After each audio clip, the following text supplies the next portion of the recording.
కట్టయందు నిప్పుగానని చెందమే తనువునందునాత్మ తగలియుందు మరుగు తెలిసి పిదిప మార్కొనవలెనయా విశ్వధాభిరామ వినురవేమా.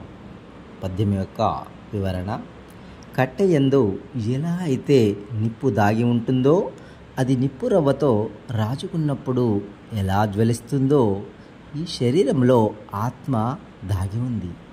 ఈ సత్యాన్ని ధ్యానంతో ఆత్మ విద్యతో తెలుసుకొని మసలుకోవాలి.